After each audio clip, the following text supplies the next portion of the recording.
What is going on, everybody? And in this video I'll be taking a look at the Porsche 550 Spyder, which is part of the Billionaires Work story here on the Crew 2. That was in the recent update. I'll also leave a tag on the screen you guys can click on and a link in the description below for this to get this done as fast as possible to be able to use this really cool looking car. I have to admit one thing though, it is a 4-speed, so it's probably not going to be the greatest thing to be racing, but my goodness does this thing look absolutely amazing. Let's jump into the customization.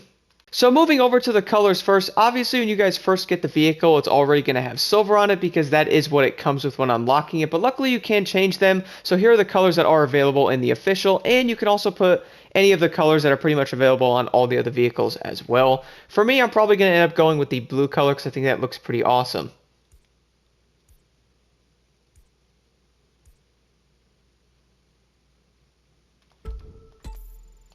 Now moving over to the visual parts, there's actually a lot of upgrades you guys can do to this vehicle, so let's take a look at this right now, starting right off with the hoods. So there's the second one, actually paints it black there, looks pretty nice. Ooh, puts the straps on the hood there. I wish I can like zoom out, but I can only zoom in, so I can like, can't really do much there. Got all 4 pins there. Ooh, that's a pretty cool looking hood, I do like that one. So personally, I'm not really digging the hoods too much on there. They do look pretty cool, but I just don't really think I need those on there. Moving over to the front bumpers. Make the lights yellow. That looks pretty awesome. Whoa, that's kind of trippy. Oh, that's kind of cool. Has like the, almost like a fence over the lights there. Like a mesh kind of grill thing over them. Basically the same thing. Oh, got the exposed intercooler in the front. That looks pretty awesome. So that's what the regular one looks like, and if you guys want to change something crazy to it, you can do something like that. I'm probably going to keep the classic look on the vehicle, though, because I don't want to like ruin it too much there, even though some of the upgrades do look pretty awesome. Here are the front fenders, so that one actually puts a splitter on the front and a piece on the back that actually looks really nice. You can also do a wide body to it, which looks, oh my, look at that. That actually looks pretty awesome. Like, I'm not even going to lie, that actually does fit the car pretty nicely. I'm probably going to actually go with this on there. Let's add that to the vehicle. Moving over to the rims. Now, these are going to obviously be, there's probably a couple of actual rims you guys can put on the car, which are these right here, and then all the Ubisoft rims as well. So for me personally, I'm going to have to go with the second one there. Moving over to the side mirrors, there's going to be 4 of these. You can have the ones on the front.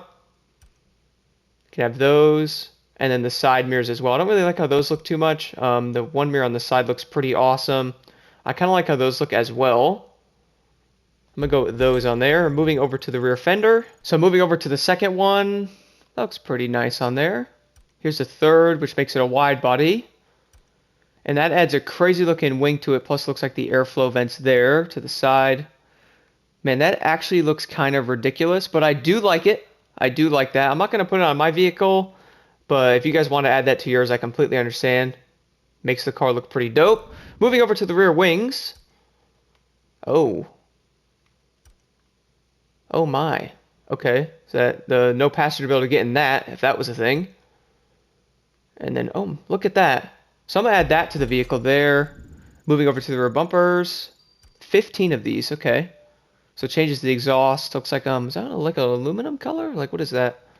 Can't really tell too much. Doesn't really look aluminum. Almost like a finished color. Got the exhaust come out of there. Then the next one looks like it just changes the tail lights on the sides there. And then it goes to those purple lights again. Then we go to the dual big, looks like filters there with those crazy looking exhausts. My goodness, look at those. Same thing with the rear lights there as well. Then we have the insane turbo on the bottom. That actually looks pretty nice on there. And it changes the tail lights as well. So for me personally, on this one, I'm going to have to go with probably something like that on there. Moving over to the interior color, which I really don't know if I want to change too much. Probably go with like this color here. Make it like a nice like mixed color. That. And that should pretty much do it. And then obviously you guys can also put some vanity items on the car if you would like as well. Personally, I'm not going to do any of those though. I think the car looks very nice as is. Let's do a little spin around here. So when it comes to the customization on the new Porsche 550 Spyder, that is pretty much it, but at least it does have a decent amount and you can make the car look pretty dang awesome, even though it already did. Nonetheless, let's go take it into a top speed run, and then I want to see how this thing actually performs in a race with it having a 4-speed transmission.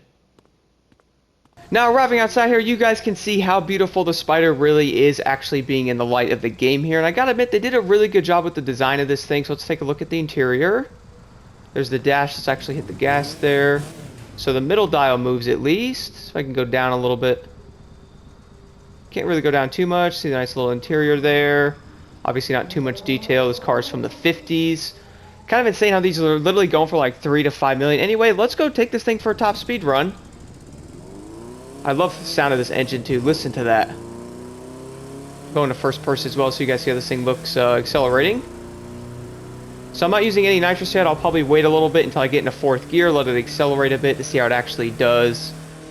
I'm sure that like the overall top end power of this car can't compare to other vehicles in the street class, but nonetheless it's probably going to still be pretty good and can at least be usable when doing races and stuff like that. So I'm accelerating pretty decently. 215 is actually pretty good on the flat ground highway here. Hit nitrous now. 253 miles an hour. That is absolutely insane, actually. So you have another car that is fast than a lot of the other street vehicles that have been added. It's kind of crazy how some of them only do like 230. Then you have ones like this doing 250 miles an hour. So this car could definitely compete in like longer races and stuff. You guys are wanting to use it in street races that were, you know, have longer open areas. This car would be really good for that, to be honest. I might take it in a race that has a little bit more open areas and really test it out more. Because I think turns with this kind of vehicle might be, you know, not the greatest way to test it out. But 250 miles an hour, no issues at all there, is actually really impressive. And this car looks really nice doing it. Looks a little weird how the guy like hangs out of the car a little bit when the car's stock, but I thought it was kind of funny when I first saw it. Anyway, let's jump into that race right now and see how this car actually performs.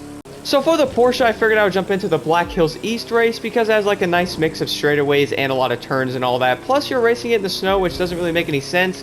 But let's put that behind us though and continue to race this thing and see how it does. So I was mentioning before, the biggest concern I had with this car was the fact that it is a 4-speed. Now the reason why I'm really mixed on these is because sometimes how these cars actually perform, the 4-speed can massively get in the way if you guys are running manual at least.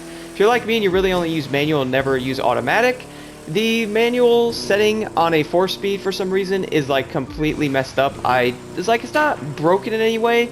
It's just the cars are really not set up for it that well for what I have noticed anyway. I really never run them in this setting. And this car's actually not doing as bad as I thought it was going to do. Some of the other cars, like when you guys try to go around turns and you like downshift with normal vehicles, you can normally get in the right gear and you should be good to go. But when you're running a 4-speed transmission with some of these vehicles, when you try to downshift, it just doesn't work that well, and the car will like redline, or you just lose a lot of speed on the turn. Then you got to shift it back into the next gear, and the car will just lose tons of power. Haven't noticed that a bit. Luckily, this car isn't doing that as much from what I can see. And well, with it being a 4-speed, you could always just throw it in automatic and enjoy the vehicle for what it is. But to my surprise, the Porsche is actually a really cool car, and I know Ubisoft took like a different approach to how this update is with the vehicles and all that, which I think is actually pretty cool. The whole stories thing is pretty awesome. I had a good time actually doing that one and going to each area and like finding the stuff and all that. I thought it was pretty fun instead of doing like the contractor type of missions where you do time trials. So I do like how they actually changed that up a bit. And well, when it comes to this vehicle, I gotta admit, it's a really good looking car, and they did a great job designing it. The first person view looks awesome in it. You guys can just kind of, it almost like takes you back to the 50s when cruising in this thing, and it's actually doing a lot better than I really anticipated with racing and all that. So the speed on it is also really impressive. 253 miles an hour on any street car is obviously really high. The Superleggera can get around that. A lot of the other Porsches can as well. And something that can do 250 with obviously nitro cams will help that tremendously. It's just really useful in a lot of races. And something like this, for example, with a lot of like highway areas or like bigger roads for that matter, where you can get up to speed. Something with a lot of speed like that can definitely be really helpful. Now, the only drawback to this car that I have noticed is the fact that it doesn't really get up to speed very good, at least. Obviously, it's probably the power overall, how it's delivered to the car, but it's really not awful. It's just you can definitely see it, and the 4-speed can probably be a bit of an issue on there as well, but at least it has good customization, and it is free for that matter. All you gotta do is all the missions for that, and well, they're honestly pretty dang fun. I would highly recommend going after this car, guys, by completing the Billionaires Work story. It's a really awesome vehicle, and it is free, and I'm really looking forward to seeing what other cars Ubisoft brings our way with these stories. Thank you all so much for watching, and here are my settings that I'm running on this car.